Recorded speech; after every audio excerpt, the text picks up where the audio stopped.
Anda menyaksikan spesial report Berita 1 TV, pemirsa. Program Kartu Prakerja implementasinya dipercepat oleh pemerintah sebagai salah satu langkah meredam dampak pandemi corona di perekonomian. Dan langsung saja kita akan bergabung dengan konferensi pers yang disampaikan oleh Menteri Perekonomian, Koordinator Perekonomian, Enggar Tias, maksud kami Herlangga Hartarto. Pelatihan pertama dapat digunakan untuk membeli modul pelatihan kedua atau ketiga hingga 31 Desember 2020. Kita harus optimis dengan kegiatan yang produktif ini, termasuk dengan mengambil pelatihan di dalam program Kartu Prakerja ini. Kami memahami bahwa ekspektasi masyarakat terhadap program ini begitu besar, terlihat dari jumlah pengunjung website Prakerja sudah mencapai 1,3 juta. Mereka yang ingin mendapatkan informasi terkait kartu ini di dalam minggu ini. Oleh karena itu, dengan segala kerendahan hati kami mengharapkan masyarakat memaklumi apabila masih ada ketidaksempurnaan di sana-sini, dan juga berterima kasih atas kesabarannya. Kami akan terus melakukan perbaikan. Kami mengucapkan terima kasih kepada semua pihak yang telah turut membantu, Tokopedia, Ruang Guru, Mau Belajar Apa, Jitu, Haktifed, Sisnaker, BNI, Link Aja, OVO, Telkom, dan digital platform lainnya, beserta seluruh kementerian lembaga, beserta pemerintah daerah, sehingga pendaftaran ini bisa dimulai. Akhir kata, dengan mengucapkan Bismillahirrahmanirrahim, pendaftaran program Kartu Prakerja secara resmi dinyatakan dimulai. Semoga Tuhan Yang Maha Esa memberkati kita semua dan bangsa Indonesia segera bangkit menyelesaikan pandemi COVID-19.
Oke, terima kasih Pak Menko.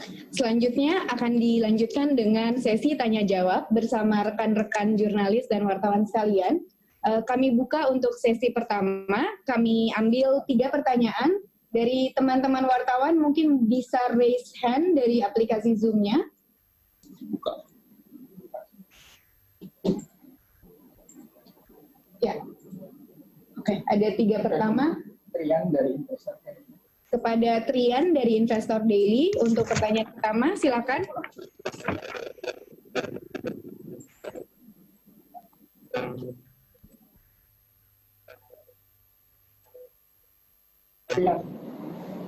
Kepada Trian dari Investor Daily, kami persilahkan. Halo, selamat malam. Halo, selamat malam. Halo. Ya, silakan Mbak. Oh ya, Pak, ini kan kemarin untuk kartu prakerja sendiri untuk tahap awalnya kan disebutkan ada 4 wilayah Pak. Kartu untuk Bali, Riau, Sulawesi Utara, dan Surabaya Pak. Sejauh ini dengan semakin banyaknya PHK khususnya di daerah Jawa, Jakarta. Nah ini sejauh ini apakah nanti implementasi tahap awal ini akan ditambah Pak untuk daerah-daerahnya? Kemudian untuk terkait dengan nanti tuh jika memang kan banyak yang mengakses, nah servernya down itu, lalu nanti antisipasinya seperti apa dan data keamanannya tuh nanti akan seperti apa sih Pak untuk tindak lanjutnya? Kemudian satu lagi untuk Bu Ida, Bu, untuk saat ini kan PHK semakin masif ya Bu ya di berbagai perusahaan, dan perusahaan mengatakan bahwa cash flow-nya hanya akan bertahan di 3 bulan saja Bu. Sejauh ini kan Kemenaker kemarin mencatat sudah ada hampir 1,5 juta ya Bu yang di PHK. Nah, ada langkah nggak sih Bu antisipasinya Bu untuk menekan bludaknya PHK ini Bu di tengah COVID? Dan untuk Pak Erlangga, Pak boleh minta tanggapan Pak terkait Pak Rosan yang meminta anggaran tambahan stimulus 1.600 triliun. Apakah memang memungkinkan Pak di saat seperti ini? Sementara kemarin 405 triliun aja defisitnya sudah 5,07%. Terima kasih. Selamat malam. Dijawab dulu. Langsung Dida dulu. Ya. Kami berikan kepada penanya kedua. Ya, halo, selamat malam. Adinda. Dengan Mbak Adinda dari Republika, silakan. Ya, selamat malam Pak Erlangga, saya Adinda dari Republika. Ada 2 poin yang ingin saya tanyakan. Pertama, beberapa hari lalu dari Kementerian Keuangan sempat menyebutkan kalau ini kartu prakerja ini akan fokus kepada pekerja yang terdampak dari COVID ya Pak. Ingin memastikan saja apakah ini prioritas ini masih akan berlaku Pak. Lalu kalaupun iya, bagaimana sih pemerintah bisa memastikan bahwa kuota penerima gelombang pertama ini memang benar-benar selektif menyasar kelompok pekerja yang terdampak pandemi? Lalu untuk pertanyaan kedua, gimana pemerintah memastikan tentang keamanan data peserta kartu prakerja ini, Pak? Sudah, terima kasih. Untuk yang ketiga, dengan Mbak Anissa, silakan. Halo, bentar. Assalamualaikum Pak Erlangga. Dengar suaranya Mbak? Oh ya. Saya Nisa dari Indonesia-Insight.id mau menanyakan Pak yang pertama soal keamanan data Pak. Ini keamanan datanya bagaimana ya Pak? Soalnya kan pendaftaran meski ada masuk NIK dan macam-macam, keamanan datanya seperti apa. Terus yang kedua Pak, ini datanya pakai apa ya? Soalnya kan tadi Pak Erlangga bilang ya ada cross check ya Pak, ada cross check-nya kayak apakah ini bisa data ini bisa atau enggak, itu bagaimana Pak kriteria datanya? Apakah sesuai dengan yang ada di data di Kemenaker atau bagaimana Pak? Itu saja Pak, terima kasih. Ya, terima kasih kepada teman-teman wartawan sekalian. Kami kelompokkan ya pertanyaannya biar Pak Menko lebih gampang menjawab. Jadi Pak, yang pertama mungkin ada pertanyaan tentang apakah prakerja ini, bagaimana menjamin supaya prakerja ini tepat sasaran kepada salah satu mereka yang terkena pandemi COVID. Itu yang pertama. Yang kedua tentang privasi atau keamanan data Pak. Apa yang akan dilakukan untuk tim prakerja dan Kemenko untuk menjamin keamanan data. Lalu ada juga tadi pertanyaan tentang indikator apabila kesuksesan dari prakerja ini sendiri. Kami persilakan Pak Menko. Ya, jadi terima kasih atas pertanyaannya. Pertanyaan pertama tadi Mbak Trian terkait dengan lokasi, karena ini sudah berubah, ini berubah dengan sistem online, maka sistemnya adalah sistem terbuka, open access. Dan open access itu karena sifatnya digital, dari manapun bisa, dan nanti kami mesin akan membaca dan tentu akan memilah-milah untuk menerima gelombang pertama. Jadi tidak secara spesifik per daerah. Kemarin per daerah kita akan siapkan karena pelatihannya sifatnya offline, tetapi yang kali ini adalah sifatnya online. Kemudian terkait dengan sasaran peserta, itu kami sudah mendapatkan database, baik itu dari Kemenaker, dari BP Jam Sostek, kemudian dari sektor terkait, yaitu sektor pariwisata, sektor industri, kemudian sektor UMKM dari koperasi, dan data ini sudah kami kurasikan, dan tentu nanti dengan pendaftaran yang masuk, ini data ini juga akan di-cross-check dengan data DTKS di Kementerian Sosial. Kemudian karena mempersyaratkan bahwa mereka yang ikut prakerja ini tidak sedang dalam sekolah, artinya mereka tidak sudah berumur 18 dan sudah sekolah, tidak sekolah lagi, maka mereka ini di cross check dengan data yang ada di Depdikbud, yaitu Dapodik. Kemudian juga sesuai dengan pendaftaran yang membutuhkan NIK dan nomor HP. Nah, ini kami akan cross check dengan data di Kemdagri dan Dukcapil. Tentu keamanan datanya karena kita menggunakan berbagai database dengan data center yang berbeda, tentu ini aksesnya ada batasnya. Itu yang terkait dengan database, keamanan data, dan privacy. Nah, kemudian tadi ada pertanyaan yang terkait dengan Ketua Umum Kadin. Pemerintah menyelesaikan persoalan tidak dengan, artinya tidak terburu-buru. Semuanya dengan mekanisme yang ada dan step-stepnya yang ada. Karena yang 405 triliun sendiri kan baru akan dibahas melalui Perpu. Dan Perpu ini membutuhkan persetujuan dari DPR dan saat sekarang juga dikaitkan dengan perubahan APBN P 2020. Dengan demikian ini menggunakan waktu, namun mengenai jumlah tentu butuhnya berapa kita selalu melakukan assessment, tetapi di dalam Perpu sudah jelas bahwa budget defisit untuk tahun pertama, kedua, dan ketiga itu dibuka, tahun keempat dan kelima dikembalikan ke 3%. Jadi tentu kebutuhannya nanti kita akan lihat sesuai dengan apa yang diminta oleh situasi. Demikian, terima kasih. Ibu Manakre. Ada satu pertanyaan lagi buat Ibu Menteri Tenaga Kerja, kepada Ibu Ida. Iya. Ya, Ibu, pertanyaan tadi dari Investor Daily terkait dengan PHK yang sampai saat ini datanya ada 1,5 juta. Langkah-langkah apa saja yang sudah diambil oleh Ibu dari Kementerian untuk menyikapi hal ini? Silakan. Ya, terima kasih tadi Mbak Trian ya yang menyampaikan pertanyaan. Yang pertama kalau lihat data dari 1,5 itu kalau dilihat data 10%-nya mereka di PHK, 90%-nya mereka dirumahkan.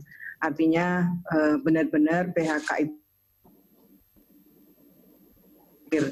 atau menjadi upaya terakhir. Saya terima kasih sekali kepada teman-teman pengusaha yang benar-benar melakukan berbagai alternatif untuk sampai di PHK. Beberapa alternatif yang bisa dilakukan dan kita sudah sampaikan, kita himbau kepada pengusaha sebelum sampai pada PHK. Yang pertama, mengurangi upah dan fasilitas pekerja tingkat atas, kemudian mengurangi shift, membatasi atau menghapuskan kerja lembur, mengurangi jam kerja, mengurangi hari kerja, kemudian meliburkan atau merumahkan pekerja atau buruh secara bergilir untuk sementara waktu. Dan ini yang banyak diambil oleh teman-teman pengusaha. Saya kira, dan yang ingin saya sampaikan, alternatif-alternatif tersebut hendaklah dibicarakan, didialogkan dengan teman-teman serikat pekerja, serikat buruh, atau dengan pekerja atau buruh jika di perusahaan tersebut tidak ada serikat pekerja atau serikat buruhnya. Prinsipnya apa yang menjadi kesulitan pengusaha itu dibuka secara transparan. Kemudian apa yang menjadi harapan pekerja didengar oleh pengusaha. Jadi dalam kondisi yang sulit seperti ini, betapa pentingnya membangun kebersamaan, membangun dialog antar teman-teman pengusaha dengan teman-teman buruh. Saya yakin teman-teman pengusaha juga tidak ingin kondisi ini, teman-teman pekerja, kita semua tidak ingin kondisi ini terjadi. Saya kira itu. Terima kasih, Bu. Untuk selanjutnya kami buka sesi kedua pertanyaan. Kami buka 3 lagi untuk teman-teman wartawan yang ingin bertanya. Dari Kompas. Media. Ya. Yang pertama kami persilakan dari Kompas. Mbak Mutia dari Kompas.com. Oke, selamat malam Pak Erlangga. Saya Mutia dari Kompas.com. Mau tanya, ada 2 pertanyaan. Yang pertama mengenai PSBB kan sudah diberlakukan sekarang di kawasan Bodetabek ya, sudah sah. Apakah itu nanti bisa meningkatkan risiko PHK atau tadi yang Ibu Ida bilang dirumahkannya karyawan-karyawan? Kalau iya, apakah dari pemerintah pusat sendiri sudah melakukan ukuran dan antisipasinya bakalan seperti apa? Kemudian yang kedua, tadi Bapak juga sempat menyinggung soal yang jaminan dari BP Jam Sostek. Itu skemanya bakalan seperti apa ya Pak jika sudah dibicarakan dengan BP Jam Sostek? Itu saja. Terima kasih. Ya, terima kasih Mbak Mutia. Untuk Media Indonesia. pertanyaan kedua dengan Media Indonesia. Media Indonesia, dengan Mas Ilham dari Media Indonesia, kami persilakan. Ya, selamat malam Pak Erlangga. Ini saya mau bicara soal data Pak. Sebenarnya Pak, data dari mereka yang pekerja formal ter-PHK, dirumahkan maupun pekerja informal itu Pak, datanya sampai saat ini ada berapa banyak Pak yang bakal calon peserta pelatihan ini Pak? Terus kemudian nanti kan ada dari pemerintah juga yang memasukkan mereka itu, terus nanti juga ada juga dari online itu sistem terbuka, mereka bisa mendaftar sendiri. Nanti datanya ini bagaimana Pak? Supaya nggak ada overlapping begitu Pak. Sekian Pak, terima kasih Pak. Mas Ilham, mohon maaf, yang pertama itu tentang pekerja informal, calon peserta pelatihan, sudah berapa banyak data yang diterima? Begitu ya Mas ya? Iya.